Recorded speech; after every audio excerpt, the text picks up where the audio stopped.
Mheshimiwa Moses Kuria amechukua rasmi mikoba ya kuongoza wizara ya utumishi wa umma.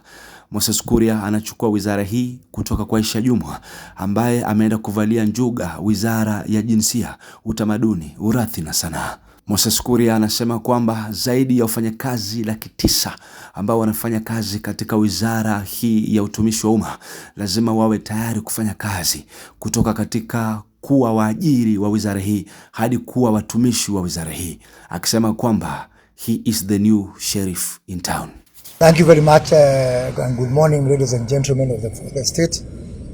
This morning we had a brief ceremony up there where I have taken over from my sister cabinet secretary Aisha Jumwa, who is now headed for gender, culture affairs ministry, and she has handed over to me the Ministry of Public Service. With me here is Principal Secretary Amos Gadesha for the State Department for Public Service. My also new State Department for Performance and Delivery Management, Madam Veronica Duva, as per the assignment of portfolios that was carried out that was announced by His Excellency the President some 10 days or so. I'm delighted to take over this ministry and to drive forward the transformation of our public service, and most importantly to ensure that we have got a fit for purpose public service and a public service that adds value to the people of this country.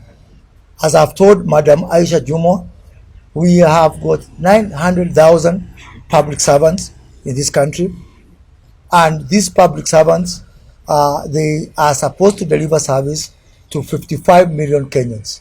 That means we have got roughly around 60 Kenyans that depend on each of us as public servants. If you look at the issue of expenditure, we are now, our recurrent expenditure stands at around 52% of our tax ordinary revenue. That means that half of our money that we collect through taxes is spent by 900,000 people. They are the ones who make decisions to spend, and they are the ones who consume 52% of our ordinary revenue. My question is that a fair system where one person is consuming revenue contributed by 60 people? The only way out is for public servants to make a decision, a rational decision, a deliberate decision, whether they want to continue to be paying to this country or they want to be part of adding value to these people who contribute to the taxes with which they are paid.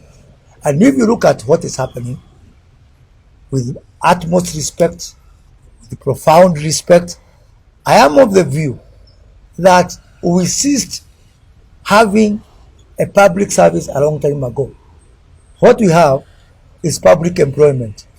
We are just engaged in coming to work because we are gainfully employed by the people of Kenya. And I'm asking public servants in this country to make a choice whether they want to remain as people in public employment or they really want, as the name suggests, to join public service. So I'm asking all these wadosi you see here to transition from being in public employment to being in public service. And being in public service entails a lot. You have to do more than work. I'm finding nowadays, I thought this is a culture that is there with the people who have been in the public service for a long time. But even people, young people leaving colleges, who find themselves with that privilege of working in the public service, getting into the same bandwagon of hanging their jackets in the offices, of just doing what is, the hours required of them. People are not going even one extra mile to work for these people, for the great people of this country.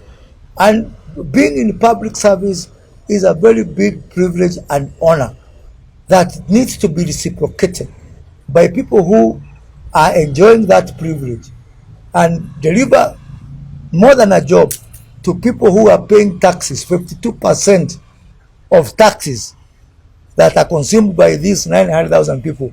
We really, truly owe the people of this country much more. I'm aware that President Kibaki, the late Kibaki, in his first government, attempted to reform the public service. That effort was abandoned somewhere, midstream, and I intend to pick from where President Kibaki left it by carrying out, a process-based reform of the public service to ensure that we have got a public service that is agile, that is nimble, that is fit for purpose, and that is value-adding to the people of this country. With me here also is a team from several departments. We have got the Director General of the National Youth Service. And let me take this opportunity, although I'll be visiting the NYS next week, and I'll make much more specific pronouncements on the way forward on the National Youth Service. But if you are a young person in this country, my simple advice is don't look for those other lofty jobs you're looking there. The National Youth Service will be the engine of transforming this country. It will be the engine of growing this country.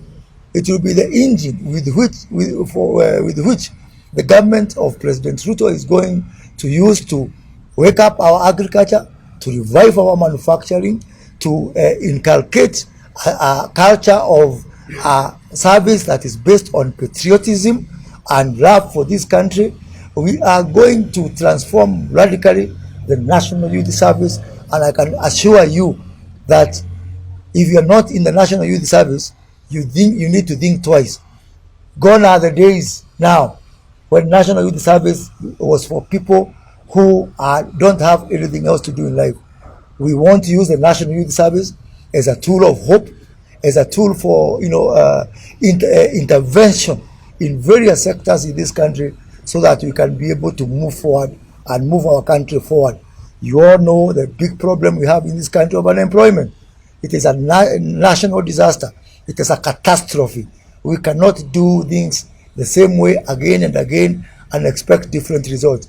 And in 2015, with the first vision that was announced for the National Youth Service by the previous government, unfortunately, when the NYS had some problems, the whole even withdrew away the baby with the bathwater. We now want to separate, and the bathwater aside and the baby aside, go back to the basics, go back to the factory settings, and ask ourselves, how can we be able to make the National Youth Service a major contributor in driving this country forward?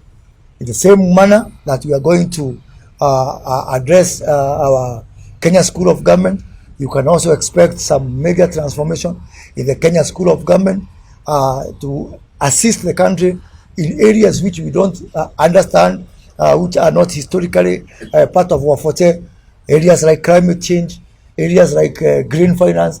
And I've had a discussion with Dr. Udeki Cheya, who is a Director General there, that he needs to get ready to do some major transformation of that institution.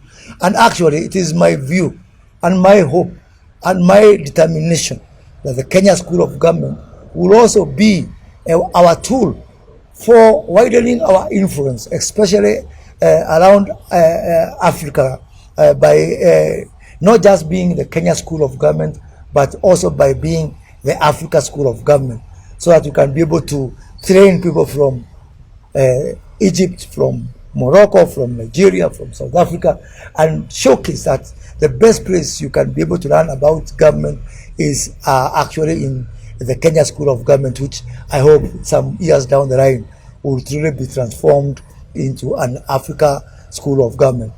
Huduma centers is another area that I want to keep a very close eye on. As you know, Huduma is a very popular facility for most Kenyans. I don't know, you are doing how many transactions? Yeah? 50,000 every day. Per day, 60,000 transactions every day. And we're only talking about 58 transactions. So what we want to do, 52 centers. What we want to do, I want to have a discussion with the Postal Corporation of Kenya, and we have got around 893 post offices. What we are going to do is ensure that everywhere there's a post office, it's also a Huduma center, because clearly Kenyans have shown that they have got faith and confidence in Huduma centers. But not just that, two things. One, we are also going to use our Huduma centers and interest the private sector to trust us in service delivery, even in services which have got nothing to do with the government. Because clearly, if this is one area where the public sector is doing much better than even the private sector, and so why not offer our services even for the private sector? His Excellency the President has challenged us on the issue of sustainability, on the issue of not just depending on exchequer, and my first area of that endeavor is to ensure that Huduma centers do not depend on money from the exchequer. We generate our own revenue, and I'm going to also to have a discussion with the consumer department within government. People like immigration, driving license, and all this. For so long, you've been enjoying this service without paying. Now there's no more free lunch. Yeah, you have to pay for it. We are going to introduce a fee for service, even for government services, for private sector services, to support our national e-commerce, because Huduma Center can really be the backbone of our national e-commerce initiatives. Let me turn also to my new state department, the State Department for Public Service and Delivery Management. And, let me say this. Some times back, and I was part of the political system, when there was an outcry about the way government is delivering, a lot of what I call boyfriend, girlfriend, letter writing to each other within government. People writing from this desk to that desk, as if desks are human. And because of that, the previous government had a lot of trouble because of all these, so many handoffs, so many Chinese walls, people not working together, and ultimately service delivery gets affected, performance gets affected. I am sounding off to everybody who is in public service, because now I am also in charge of the performance and delivery management.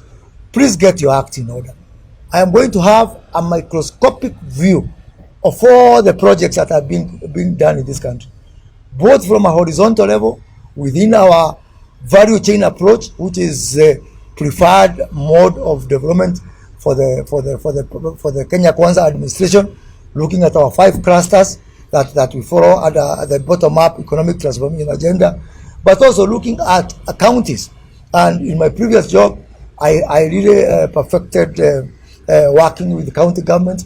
And I want to assure all the county governments, I want to assure all members of parliament that I am not going to do delivery and performance from Nairobi. And I'm not going to do it from these air-conditioned lofty offices. Tukutane kwa ground. When I go to the county, I want to know, why is this health project not delivered? Why is this school not delivered? Why are we not delivering this water? Why are we not delivering these roads? Is it because of a lack of financial resources? Are there better ways that you can be able to raise government revenue?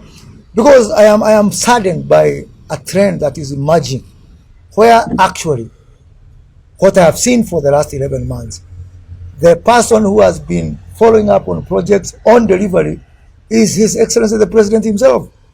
And that's not fair to him. He's supposed to be the head of state and government. We cannot leave the task of ensuring that we are delivering, that we are performing, that we are living up to the commitment that we have made to these people, to the President. I want to relieve the President of the burden of following up even the most minute thing. We are not being fair to the President, and that is why I want to really deploy the government delivery services, the State Corporation Advisory Committee, the Inspectorate of State Corporation, and the Performance Contracting Unit to actually relieve the president of the burden of having to find out whether there is a power blackout, whether this road, whether Mwananchi is complaining. And you know, we don't have the luxury of time. In another 45 months, we take back our contract to the people. There's hardly any time for bickering. We are running out of time. Mwananchi is asking us questions. People are saying they want to see what we promised them. Really, it is a very, very critical and severe situation. And really, laziness is not an option. If your vehicle is not moving, get out of the way. Odoa jam kwa barabara, so that those people who want to deliver can be able to deliver. So I don't have those officers from the government delivery services, from the performance contracting. They are here, from the inspectorate, from the state corporation. But I want to tell them, a new sheriff is in town. You can allow me, but I'll make sure you deliver. Asante sana.